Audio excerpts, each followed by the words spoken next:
Welcome everyone to Wednesday's Live, and today we're going to be in San Gimignano in the heart of Tuscany. I've chosen this. We haven't done a landscape for a while, clouds and land and greens and all those wonderful problems that landscape painters have, but I thought this would be a wonderful one. Hi Carol, how are you? So the area where we're looking at is, Carol sent me this aerial photo. Nelia, how are you?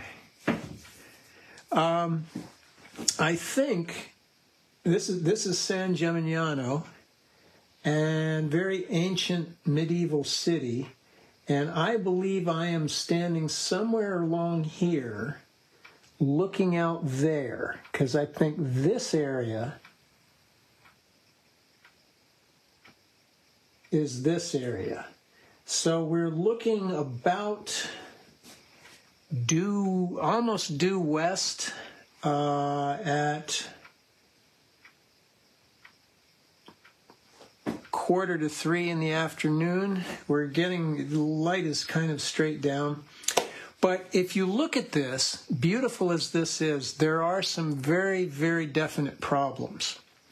One is something that happens in a lot of landscapes. We have bands, band of this, band of that, band of sky. And if you notice, these cloud shapes and their texture is a band very similar to the shapes and texture of these trees. I believe they're olive trees. So we need to do something to change that out. And I think what I'm going to do is, because this is the foreground and that's the distance, I'm going to give this the textural advantage, and I'm going to use this lovely shape, I think, but I'm going to soften it and make the texture something different than this, so that they don't sit in the same space. Just remember that anything that's the same stays in the same plane. Texture, color, size, shape, value, whatever. So we need to, when we're trying to create the illusion of space, use everything we have in our toolbox to help that along. The next thing I want to do is I want to find a passage through this landscape.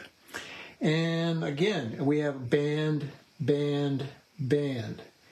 I want to try to help us see that, notice that this goes slightly downward.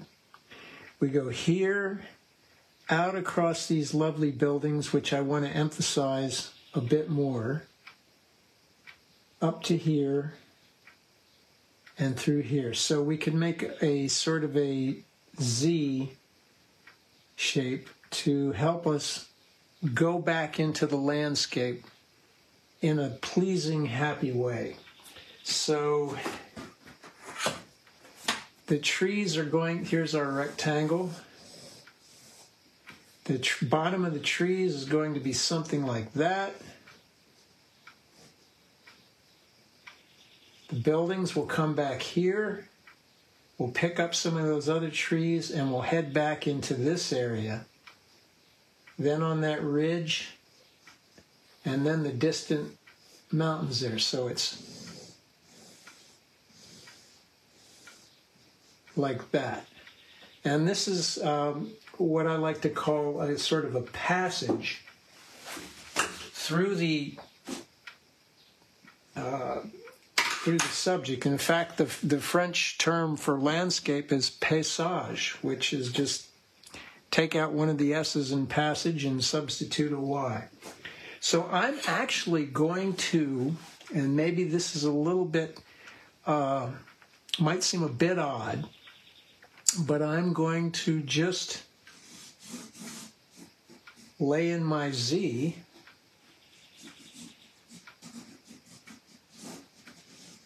and I'm going to paint these things as opposed to draw them and fill in the color. Now that might seem a little scary, but it is a heck of a lot easier than you would think. I try to remind people that if you can draw something with a pencil, you ought to be able to draw it with a brush. There's not a lot of difference between these two tools. So I want to know where the tops of my trees are going to come. But right now, if I'm going to draw some detail, I want to know a little bit more about these buildings. So they're that kind of shape, that sort of structure. There's one across here that is going to be sort of flat.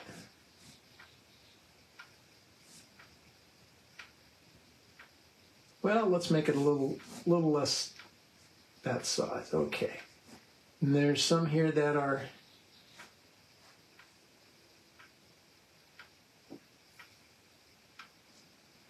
I'm going to make them a little bigger than they actually are in real life, perhaps,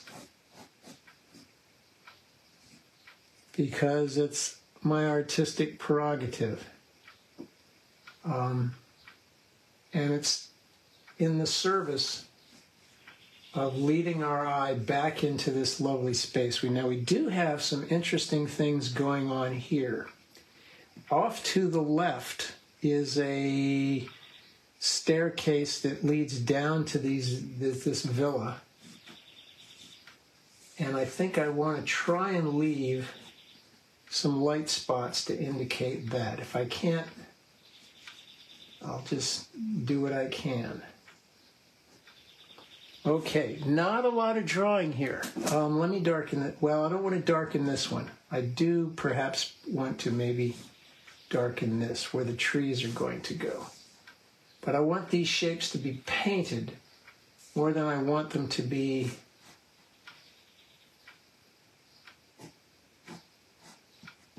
drawn and filled in as if I was doing a coloring book.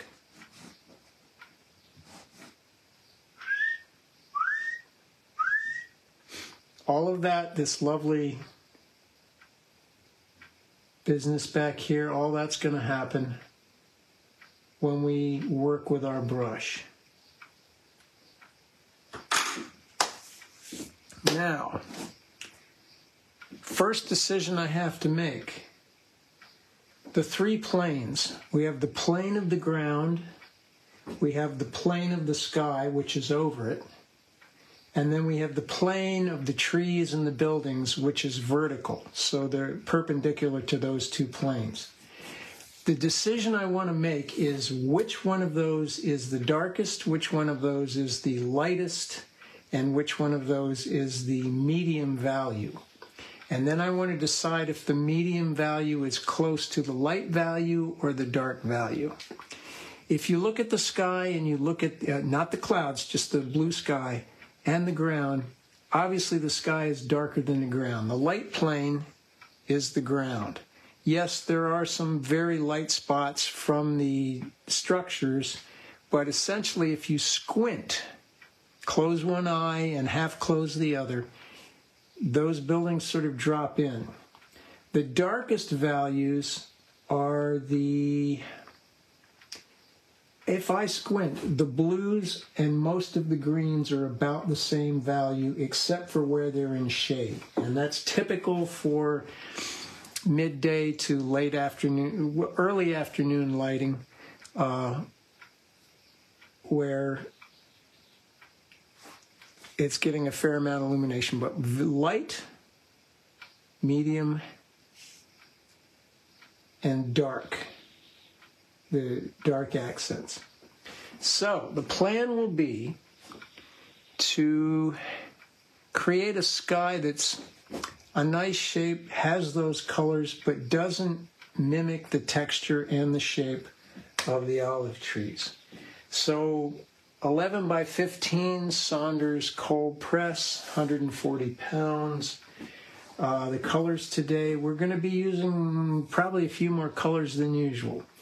Standbys, ultramarine blue, cerulean blue, cobalt turquoise, lavender, Holbein lavender. I'm going to be in the raw umber, perhaps the indigo, the Nicolazzo yellow, which doesn't look much like a yellow. It's very greenish brownish. Yellow ochre, perhaps some orange, transparent red oxide, or burnt sienna. The alizarin equivalents, quinacridone rose, titanium white. I am going to use some titanium white. I'm using it as a very, I may use it as a very light gray, which when you mix it, that's what it functions as. The lavender functions as a kind of a cool light to medium gray, and the raw umber functions as a sort of dark, warm gray. So, what are we going to mix up first? I want a soft edge on these clouds. I don't want them to be, I've been trying to avoid having the clouds and the trees have the same texture. Hi, Cindy. So I want this to be the most crisp, shaggy texture, and I want this to be softer. So I'm going to go for a kind of a softer sky. And that may mean that I am going to dampen with just water the sky area.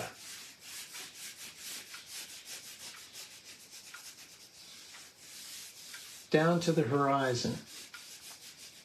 And then I'm going to mix a gray, which is for the bottoms of the clouds.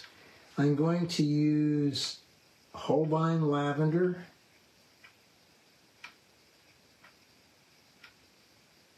This is a number 14 or 16 mop, and a little bit of raw umber, which is kind of a coffee color, just to make a gray. Now that surface is, the water is soaking in, so I am going to, here's the grays of my clouds. I'm going to try to skip some lights. I'm going to take it right down to the horizon.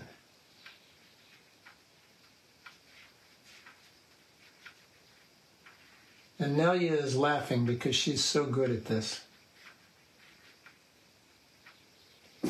Hi, Catherine. Hi, John. Now, I'm going to get some cerulean, and I'm going to pop in the open sky areas, leaving some white. And because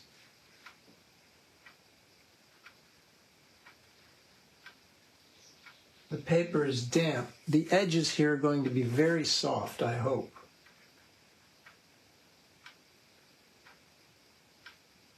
Now, to the mix that I use for the gray, the lavender, I'm going to put a little more ultramarine, perhaps some cad red,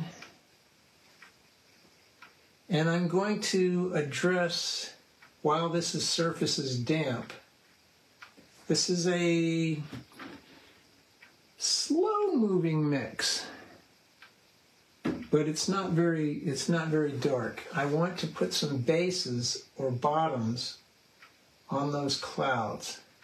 So you can see I'm not making as much a deal out of it as it is here. I'm going for something softer so that I have some headroom and some difference when I go to the trees. Rinsing the brush,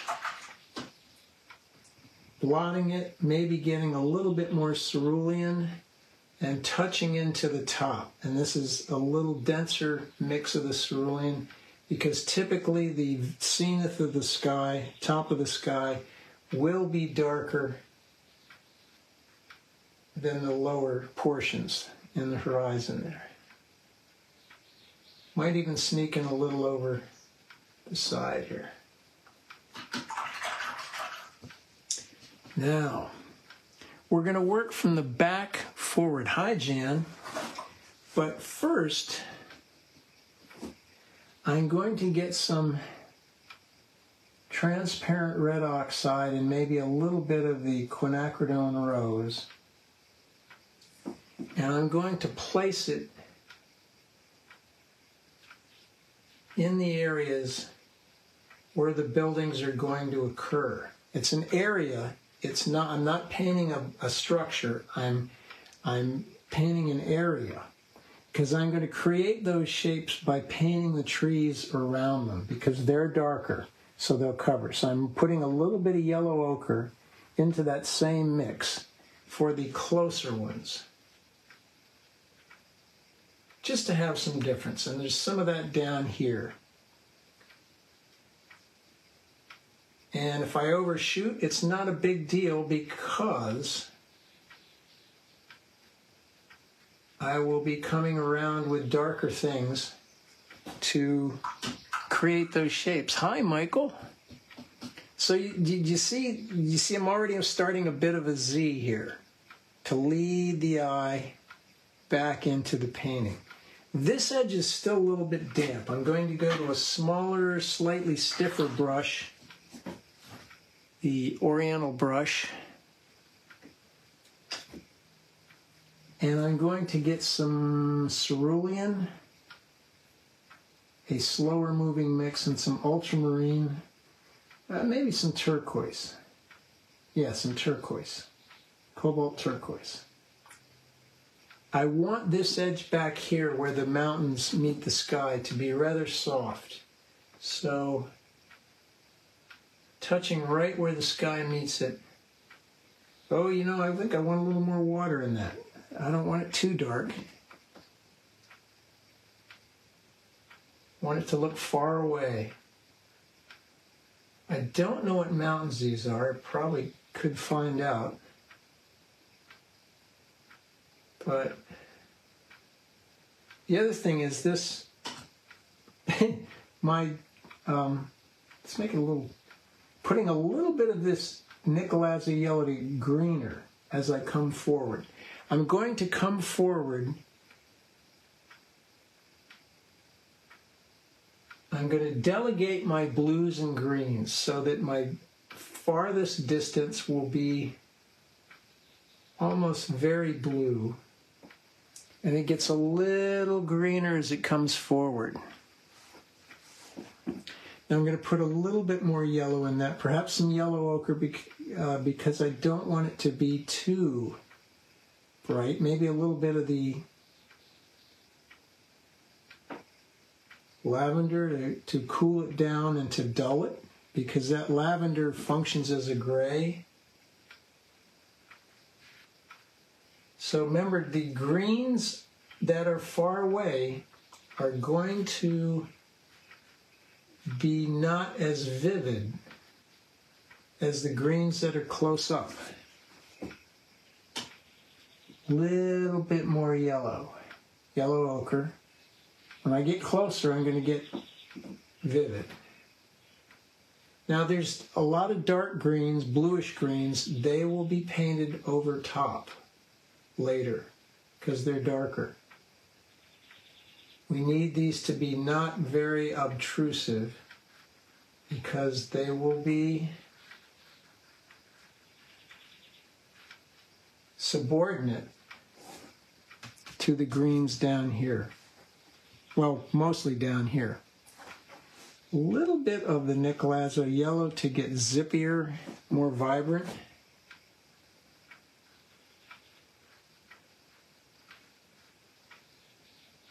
If you get some little light skips, if they look terrible, cover them up. But if they don't, well, you'll be doing blues. They might function as buildings. So don't be afraid of leaving them. Well, it's okay. Lavender and the Nicolazo yellow makes a sagey green. So this is a denser, higher consistency of pigment. a lesser consistency of water. So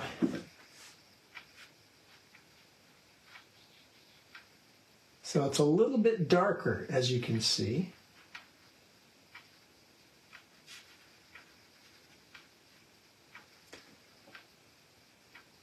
And olive trees are surprisingly gray-green. So as I get into this area here, now there are darks and there are lights in these trees, and I am painting the lights right now. And I'm being scruffy. I'm letting the brush get like that because I want some texture. I don't want these things to look blocky like they were deciduous trees in the Midwest. I'm pushing against the brush to get a broken edge. I need to mix up a lot more of that. Now that's kind of vivid, so I want to take it down. It's getting too thick, a little more water.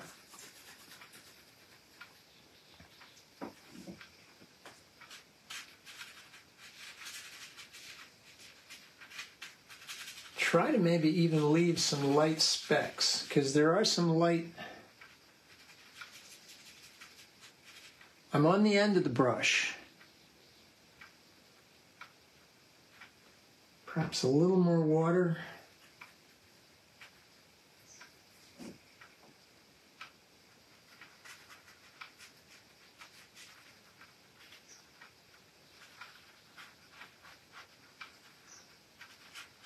We're not really going to see what we're painting until we start laying in the dark mediums and the darks.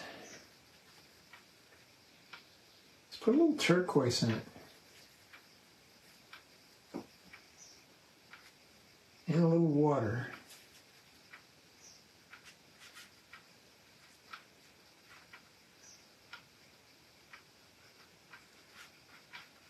Now what I actually may do, rinse that brush, blot it a bit, and moisten this area so that paint flows on a little better. Same stuff, lavender. Notice I'm going up a little denser in the mix. So when I say denser, I mean more pigment, less water.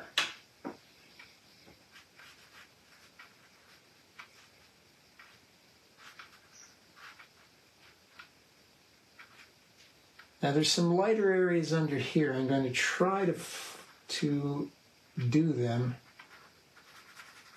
Well, I need more pigment, don't I? Yep, here we go. There's a very light shape in here. I'm going to try to leave that. We'll see. My task that I've set for myself artistically is to be less a slave to the subject and more married to its character and its energy rather than the particulars of this building, that tree, that kind of thing. I want the energy and the character and that aspect of the image. Because Italy is a place that is, oh, so much itself. It's so unique. And probably that's why there are more World Heritage sites in Italy than anywhere. Now I'm getting down to where this grass is. So you notice it's very light, so I need more water. And I need a kind of yellowishness, so I'm putting in yellow ochre. And I'm just going to flood it and meet up with what I previously painted. because the shadows are the thing that's going to really, I think, differentiate that area from the rest of it. And then as I come right to the bottom edge here,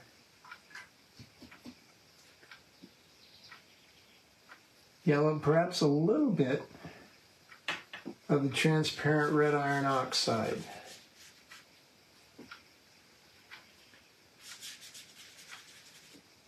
Maybe a bit more. But light, very light.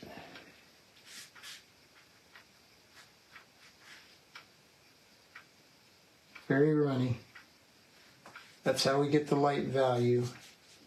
Runny paint gives you a pale to light medium value.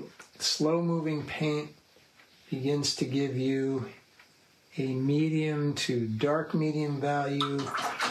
And then stiff paint, which is a lot of pigment and very little water, gives you pretty much the darkest value you can get out of a given pigment. So this, I think I want to let dry. I'm looking at this now, and I'm thinking my sky is not dark enough, so I'm going to get some cerulean, and I'm going to spritz that area up there. And I'm going to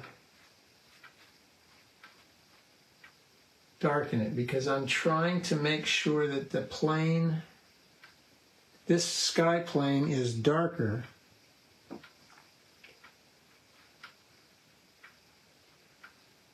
than the ground plane.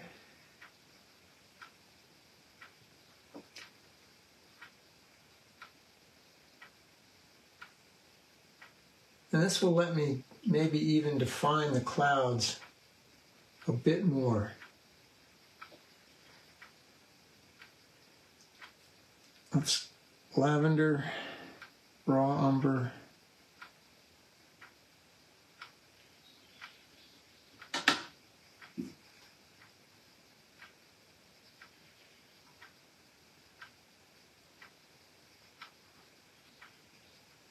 I need to dampen that area so I don't get a hard edge.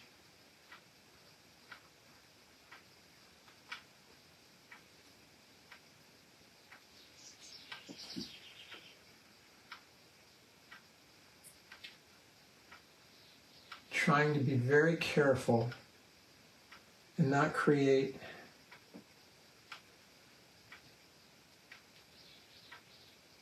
something that has the same texture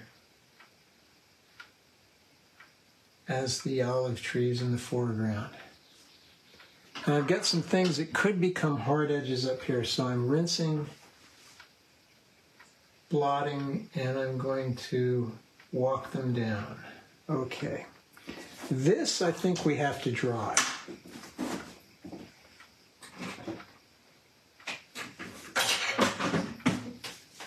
So cover your ears.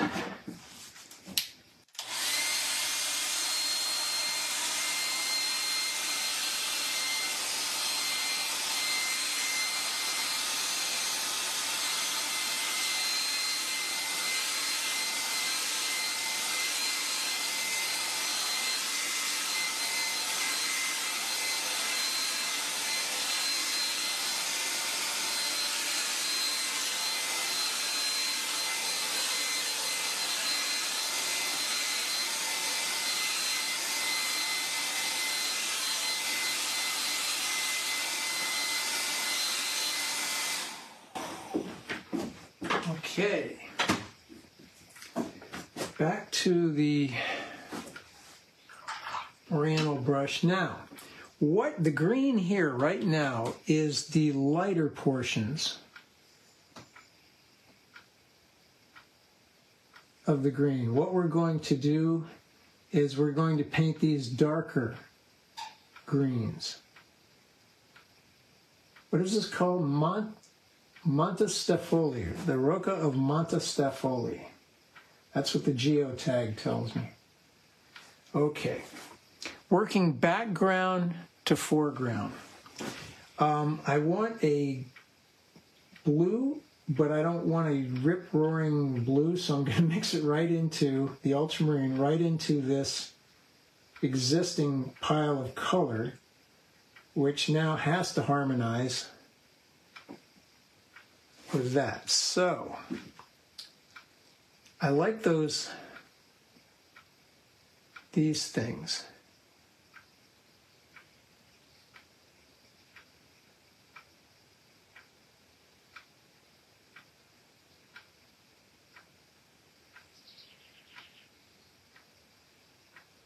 It's not a very gorgeous blue. It's a very subdued blue because I need it to stay in the background. I might put a little cerulean in it or a little turquoise as I come forward.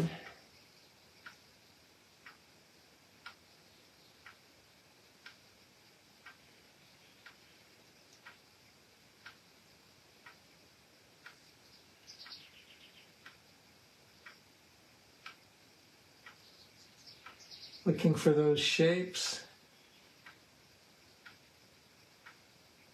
Perhaps a little bit of, I'll make one corner a little green, well, one corner a little greener as I come forward in space.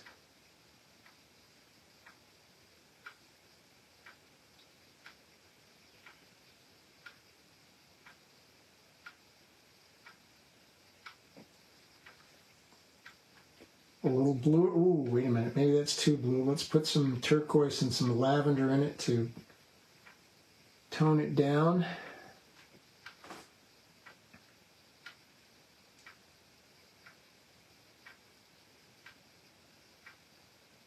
On the left edge of these things, or the bottom edge, we can get a little darker with stiffer ultramarine blue or lavender.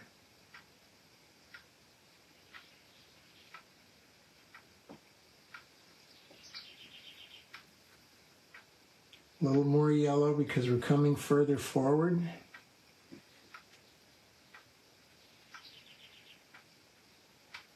And this is where we're going to start indicating the houses, or the villa, or the villas. We're going to start framing those reddish shapes so that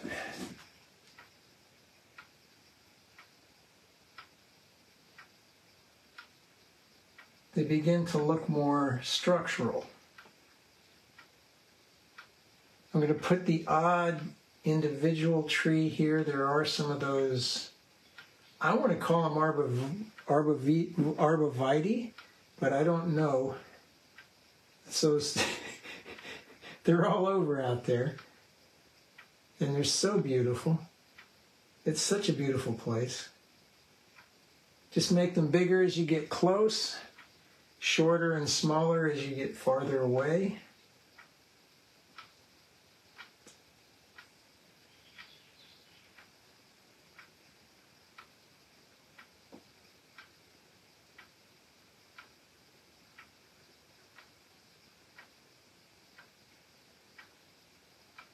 Because this table is at a 45-degree angle, about like so, if you could see it from the side, when I do a mark like this, it stays at the bottom of where I'm painting.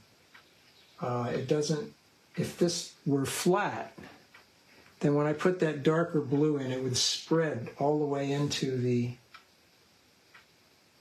other shape. So it's important to be at an angle like this.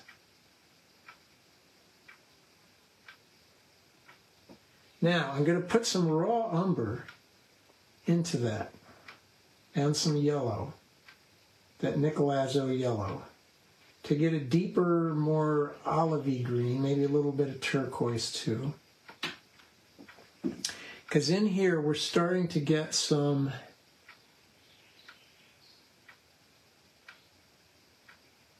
more specific trees.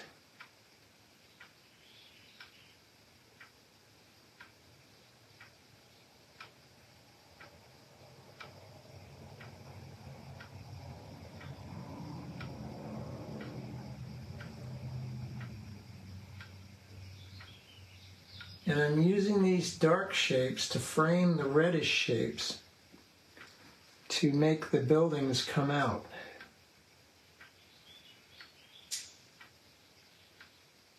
So the paint that I'm using is a higher concentration of pigment and a lower concentration of water. Let's put some turquoise in that. I don't mix right in the middle of the puddle. I mix off to the side so that I've got two kinds of green, and I can make one a little wetter so it's lighter by putting more water on it. So I've got a greener one, a bluer one, a lighter one. This gives me some variety. Back here are some vineyards. And oh my goodness, if you're in this area, do not miss trying the Chianti Classico, particularly the Reserva, some of the Super Tuscans.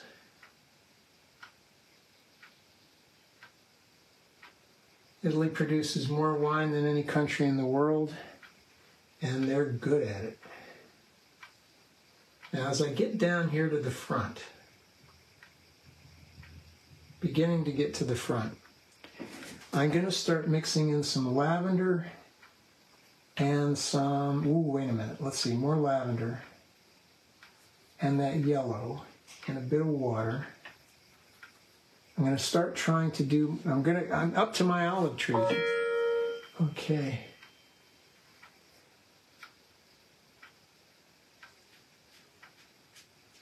Maybe I'll blot that brush with the paint while the paint's on it so I get a broken stroke. It's a dry brush. I want some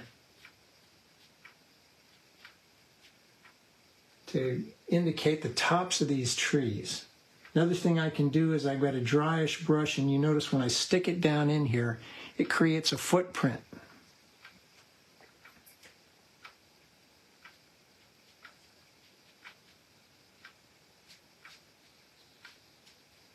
So when I push against it, I get a very raggedy stroke. And hopefully you can see that this is now feeling a little closer to us than back here. The other thing about this broken stroke is it leaves some of the previous light green behind to make the, I hope, the very, very lightest parts of the sparkle on the olive leaves, which are small, spiky little shapes. Now, I'm getting into the darker bits, so I'm going to put in some ultramarine blue and some lavender. It's not a very vivid, maybe even some cerulean. It's a bluish dark, bluish grayish dark. Maybe I'll even smuggle in a little bit of something alizarin to make it purplish. A little bit of water. Let's see. I'm squinting, closing one eye altogether, closing the other one halfway, looking for where that shape goes. It's just abstract shapes.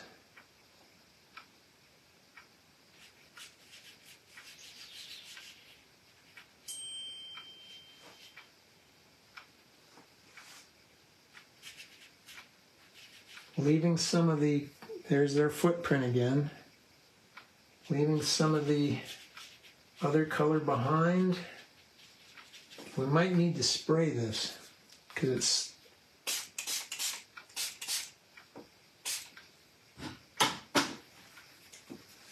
my house isn't as humid as it used to be because I managed to install my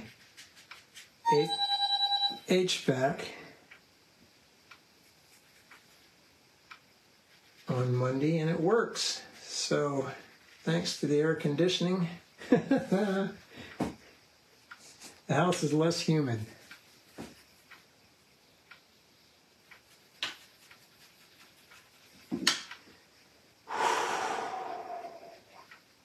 It's a holy mess now, but it will start to happen fairly soon.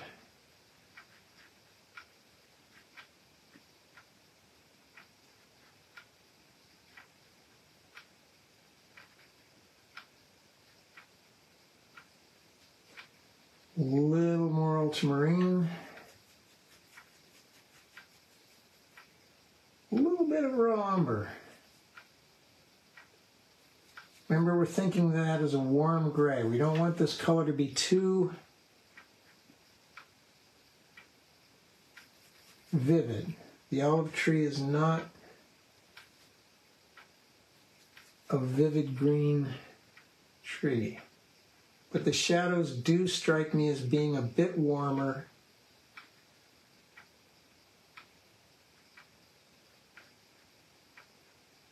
where they're darkest. So this is very slow moving paint. You can see I'm holding this vertically and it's not moving.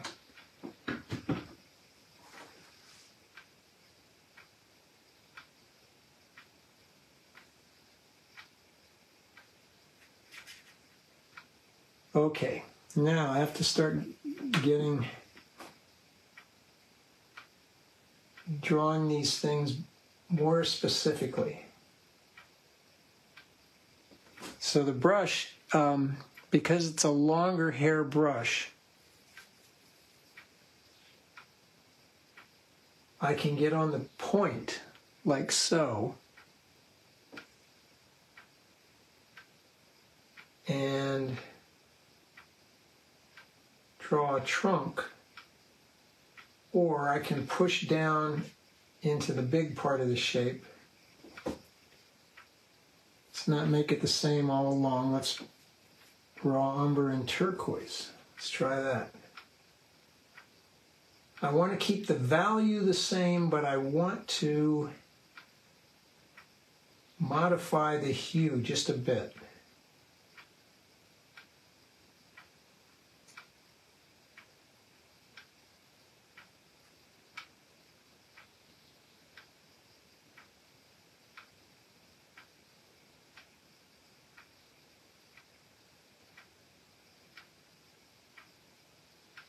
Okay, a little more water so that it's not the same everywhere.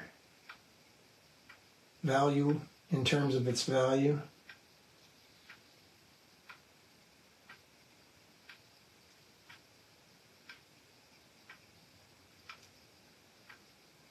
And I'm hoping that when I sort of unite these shapes, connect them, it will appear to be the thing we're painting.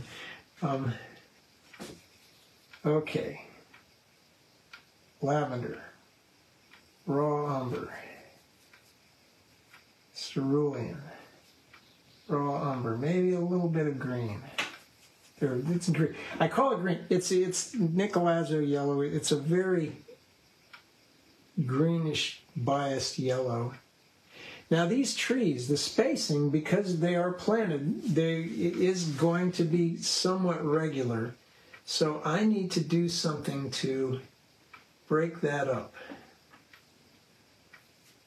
plausibly.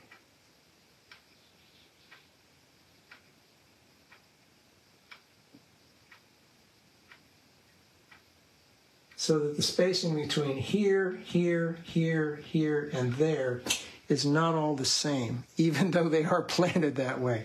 Hi, Myrna. Hope things are good out there in Wayland. Let's spray this. Missed it. I'm misting it, not spraying it. I'm holding it out here, letting that water fall in a mist to sort of lubricate the surface, so that when I apply something to it, it will melt into its surroundings. So I'm going to try and break these things up with their shadows, since I can't really do it plausibly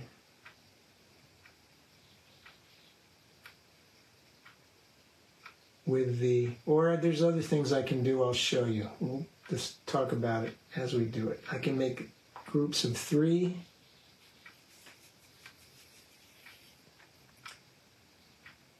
Groups of 2. So I can change those.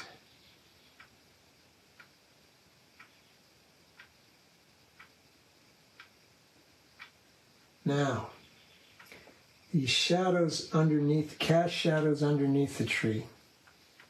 I'm going to leave that color there because I might want it later. What I need now is a more brilliant, rich green, so I'm going to use Prussian, dark blue, Prussian or ultramarine, and this nickel azo yellow. I might even need to go to some indigo, which is a blackish blue. I think this is closer to it, yeah. Touching into the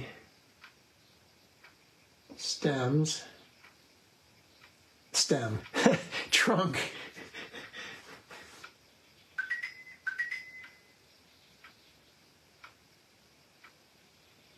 I'm going to try to join these shadow shapes to each other in a interesting way.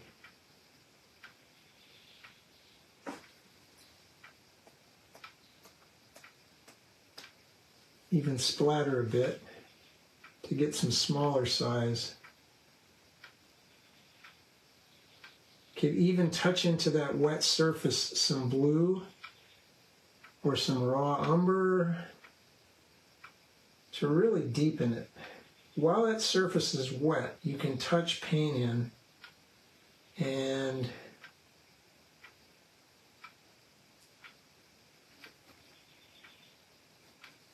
it'll melt into the surroundings.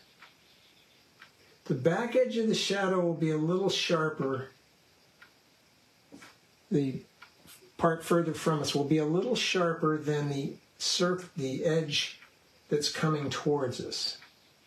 It will be a bit more broken.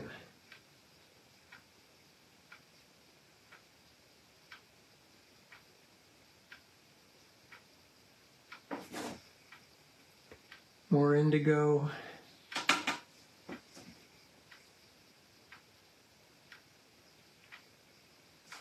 More mist.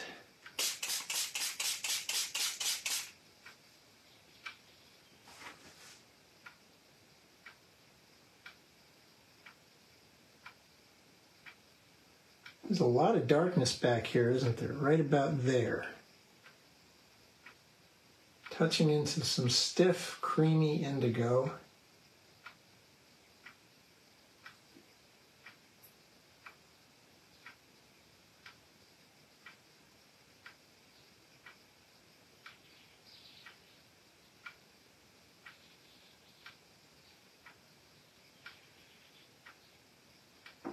Back into the more yellowish green.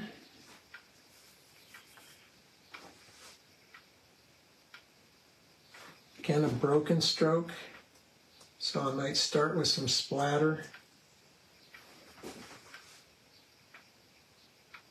Connect a bigger shape to it.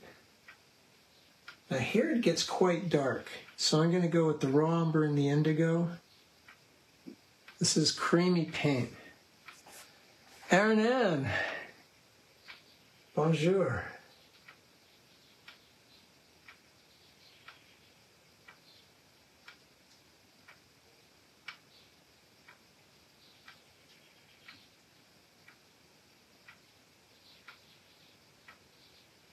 I can even splatter perhaps. No, it's too thick to splatter.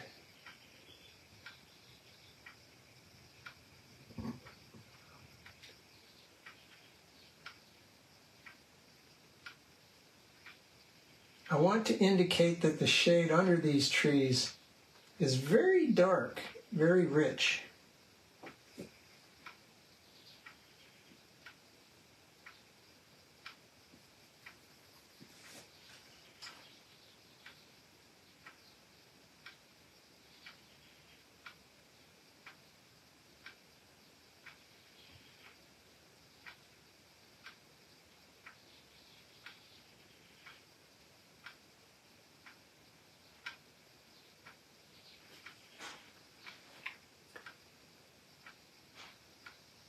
That's very, very, very damp now, this surface. I don't know if you can see the glisten on it.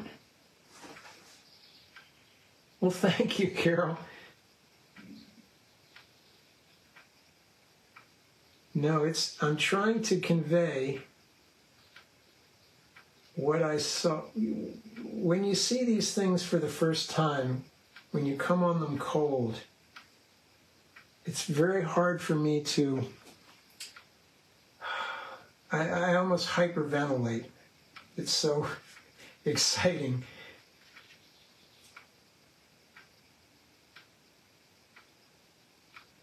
Okay, I think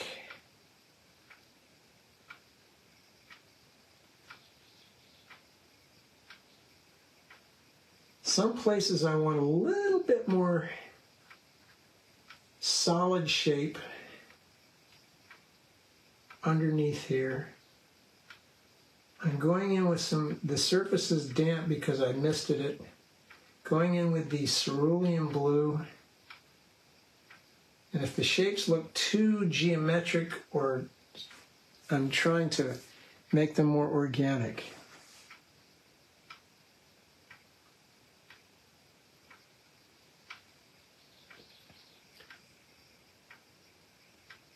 Now, in here, in there, oops, in there, we're seeing some dark shapes which are helping us out.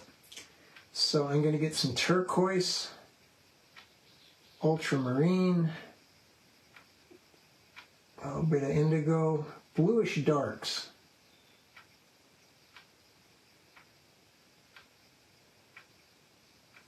A little bit of this too. Let's have a dark here. Two different kinds of dark.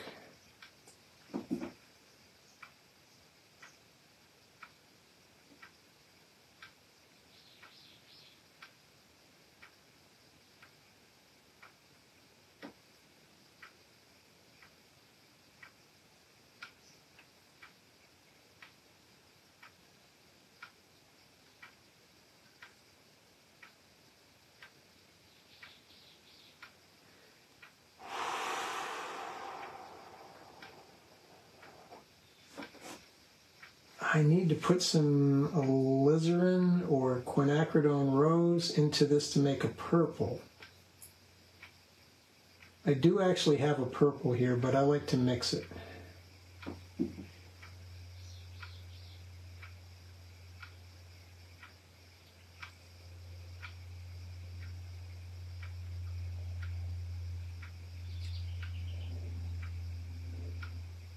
I'm squinting, I'm just looking for where do I see dark shapes.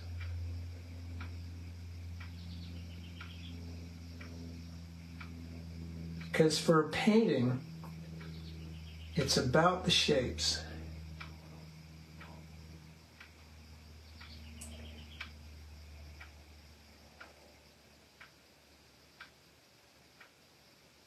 Bottom edge under a roof. Some more water with that to get a lighter version of it, maybe a grayer version of it. I'm going to do some of this. And I'm suggesting these things. I'm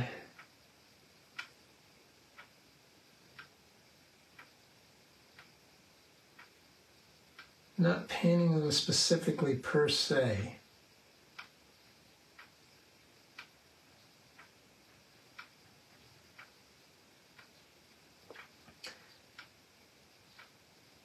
If you've been to the area, when you see that color appearing amongst the green, you will automatically know that it's the red tile roofs of those beautiful buildings.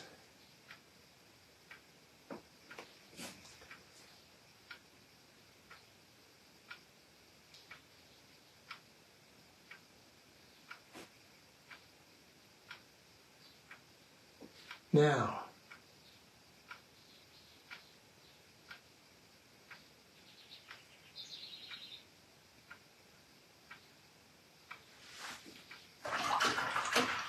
in our foreground here, there is some more yellowish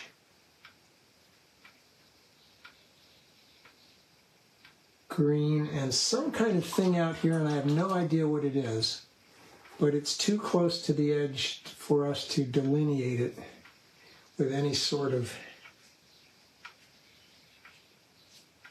specificity.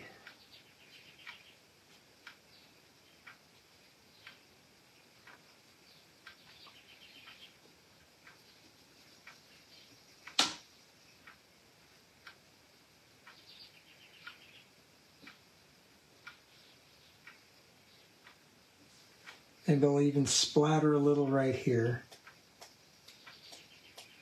Notice when I splatter, I don't go like that, because that's going to put splatters up here. We go like this. Let's get some of that darker, less distinct green and put at the edge of that.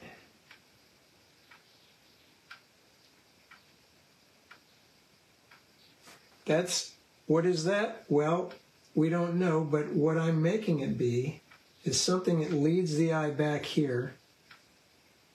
Passage. That's what I'm after. I'm going to put some lavender in this to make a very dull green. And I'm going to put a few more items to make this look a little further away.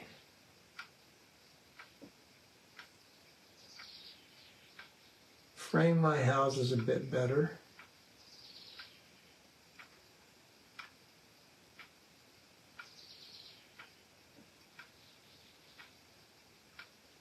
As they get farther away, they're going to be smaller. Now in here we've got some issues. We've got like some kind of garden, which gives me an opportunity to break up the intervals in these shapes. And I'm going to make a very, very deep blue, ultramarine, Prussian, perhaps a little bit of alizarin to make it purplish.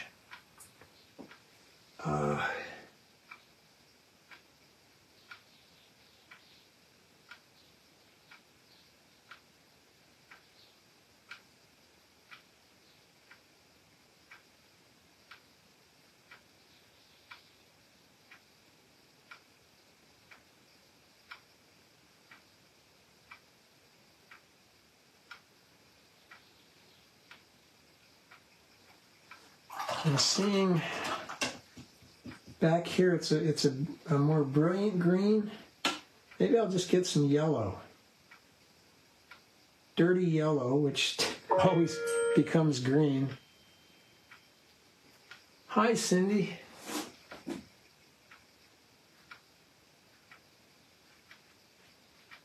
So that will make this interval, I hope,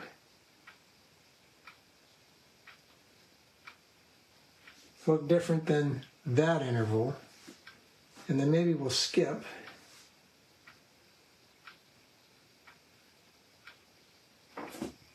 Put a little bit in there.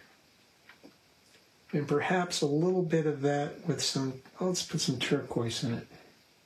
Turquoise and yellow.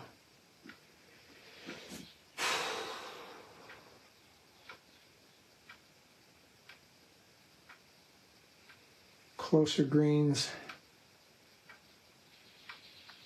Now, I'm looking at this and I'm thinking, I'm going to mop that out, rinse it,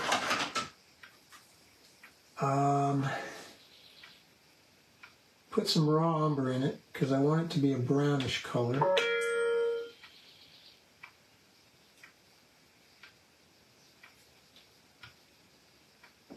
And I want to splatter a little bit into this drier grass.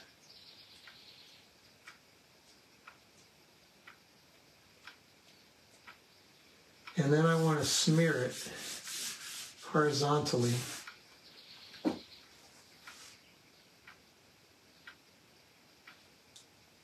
Okay.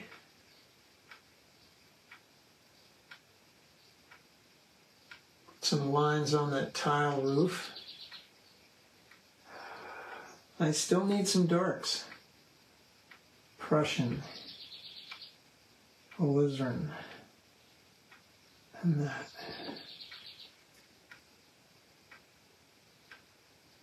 Strong darks to unite this band of darks.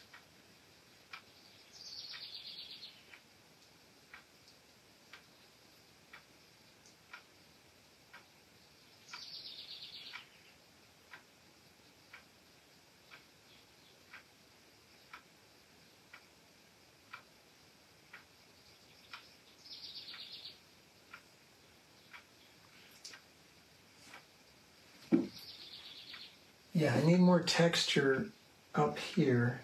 So into that damp surface, I'm going to just touch the tip of the brush to indicate some things like small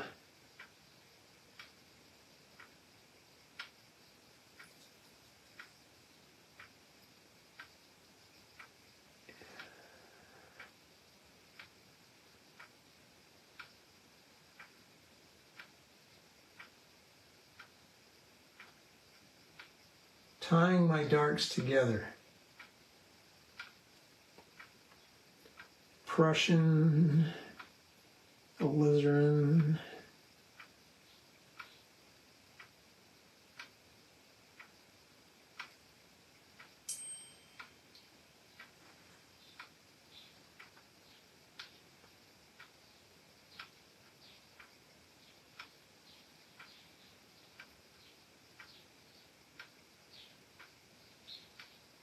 this is the hard part when you're working. I can't really look at this anymore. I have to look at this, see what I'm creating.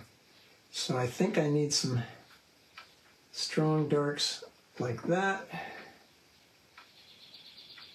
like this, to frame that building.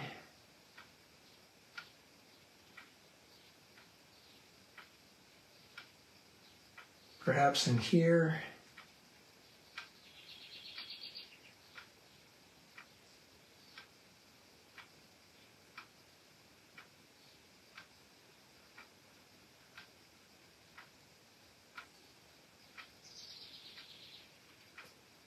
And I think I want to start taking the tape off so I can see what I've actually created.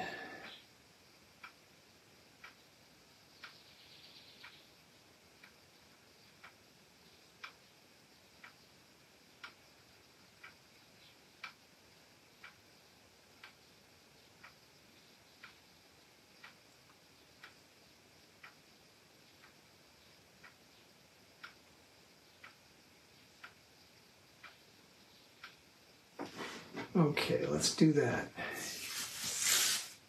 Oops.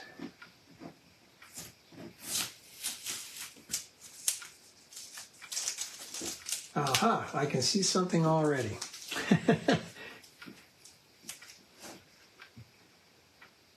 That's a bit of a lazy shape. Hello, Marge. So I want to continue my Z pattern. I'm going to use something that's not, well, there is something here.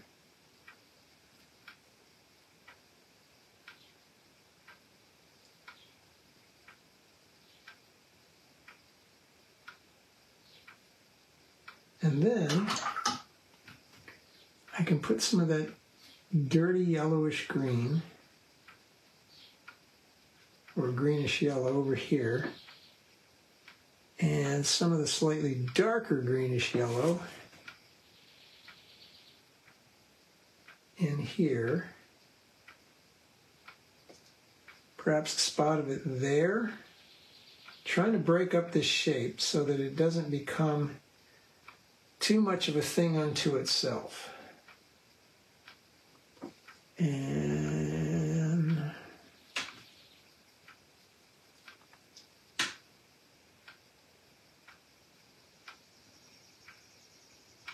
going to close in this area just a bit.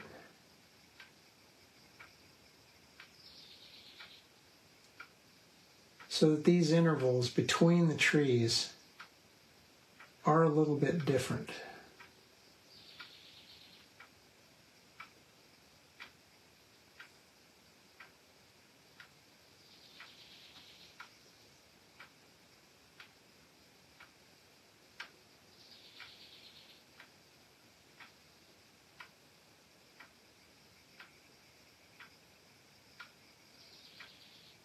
Okay, let's peel, do the peel and reveal.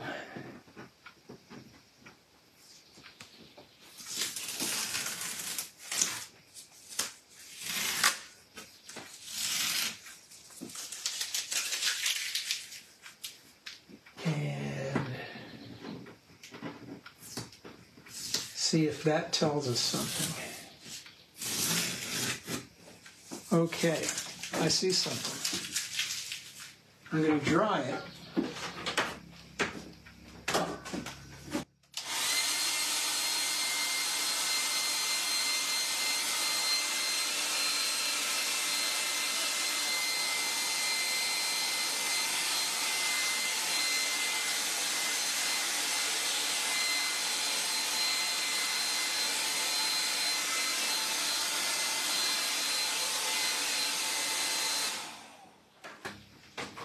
I prefer to let things air dry, but this green, and this green are kind of looking the same. So I remember I said anything, well, thank you, Cindy. I said anything that stays the same stays in the same plane. So I'm going to make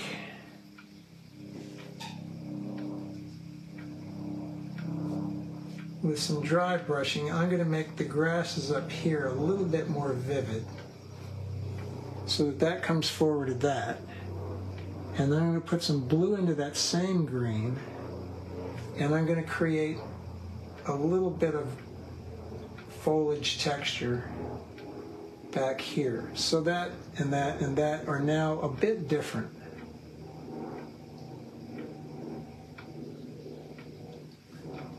Same here. I need something a little bit darker in there, and I do need a bit more texture up here, because those trees actually break the horizon, which is a great way, probably the best way, to keep the bands from being one over the other, because if it overlaps, we're forced to conclude, here's what I'm getting into that white. I want a pale grayish green. So white is a kind of a gray.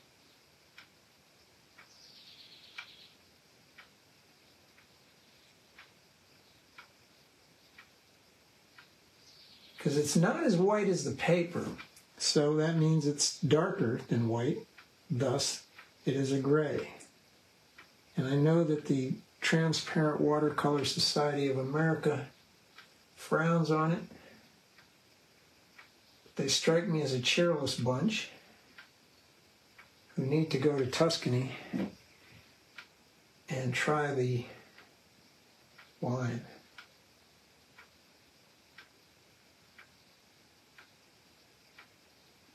This also lets me come in here and get some small branches that are coming forward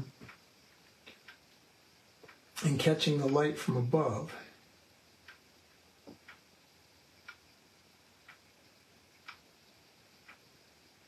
Which, if I didn't paint around them, I can get them now.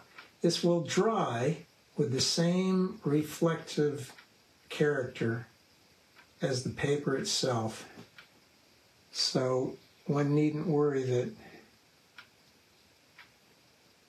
And let's get some lavender all by itself, some cerulean, in other words, a grayish cerulean.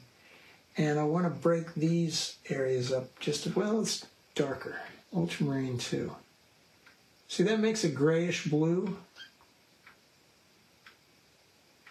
And the blues in the background, I'm thinking, should not be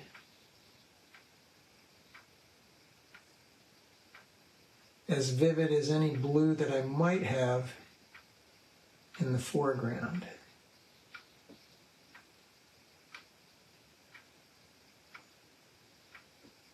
Oh yeah, let's get very dark grayish blue.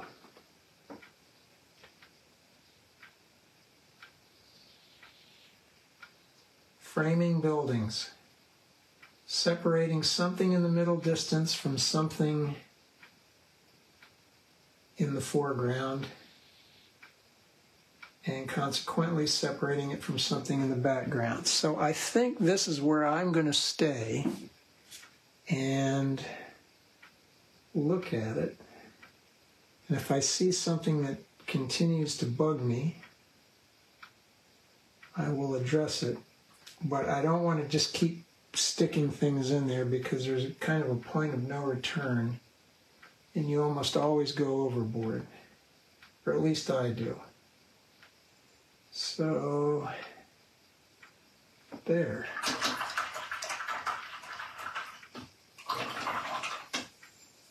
Looking west from San Gimignano. Oh, I see something. Let's put some turquoise in that to make it go further back.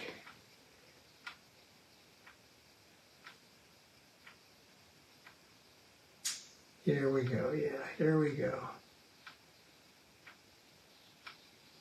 Yep.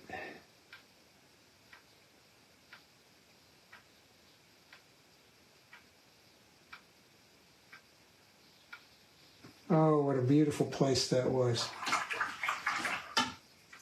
I was contemplating asking our driver what the fine would be for leaving me behind, and I would pay it.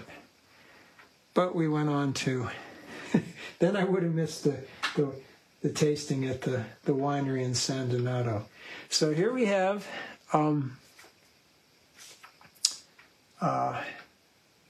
looking west from San Gimignano. I hope you guys enjoyed that. The big thing today was to separate bands in the landscape, which is a very common thing, particularly here in the Midwest. We're really struck with that. See if you can find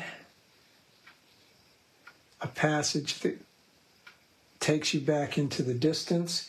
If you have a situation where one band is similar in texture and shape to another band, change one of them.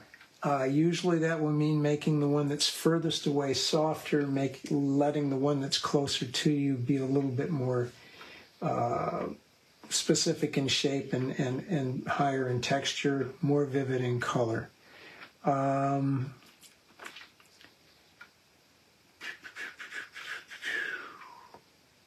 Other things you can do, tie things together with your darks. Tie things together with your lights. Use irregular shapes to break up intervals when you have things that are planted regularly, which is very common in an agricultural environment, which this is. Find some way to stick something in, change the color, do something so that they're not all the same. So I hope you guys enjoyed that. I'm going to sign off with a little bit of Chianti here. Everybody stay safe, stay sane, and see you next week. Bye-bye.